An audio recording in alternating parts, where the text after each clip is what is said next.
Ya, saudara, mohon maaf informasi yang baru saja Anda saksikan mengenai PAS Aceh menyerahkan paslon Wali Kota Banda Aceh.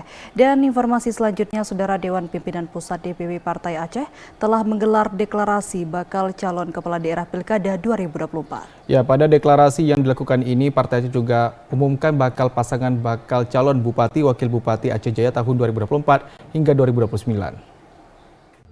Partai Aceh menggelar deklarasi serentak untuk calon kepala daerah Pilkada 2024. Deklarasi calon kepala daerah dari Partai Aceh itu berpusat di Taman Ratu Safiatuddin, Kota Banda Aceh.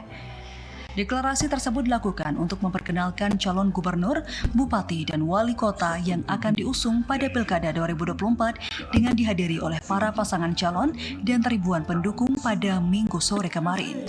Rangkaian kegiatan ini dimulai setelah waktu sholat zuhur, diawali dengan konvoi bersama dari Masjid Raya Baitur Rahman menuju Taman Ratu Safiatuddin. Setiba di lokasi, para paslon termasuk Cagup-Cawagup diberikan SK penetapan sebagai bakal calon kepala daerah yang maju dari Partai Aceh oleh pimpinan partai. Dalam deklarasi tersebut juga hadir dari partai pengusung baik partai nasional maupun partai lokal yang mengusung paslon bersama Partai Aceh, pendukung dan simpatisan partai, serta jumlah massa diperkirakan mencapai ribuan orang dari berbagai kabupaten kota se-Aceh.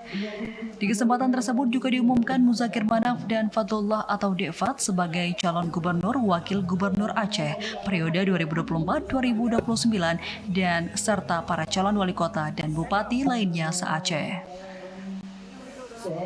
Muzakir Manaf yang akrab disapa Mualim sebagai bakal calon gubernur Aceh dari Partai Aceh menyampaikan dirinya bersama Dekfat menyatakan diri maju sebagai Cagup-Cawagup Aceh 2024-2029. Pemilihan ini merupakan keputusan bersama dari para tokoh masyarakat dan petinggi Partai Aceh.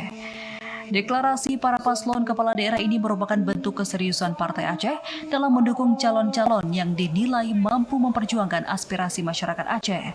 Kandidat yang diumumkan memiliki latar belakang beragam yang siap untuk memberikan kontribusi baru dalam pemerintahan daerah ke depan. Musliadi, TVRI Aceh melaporkan.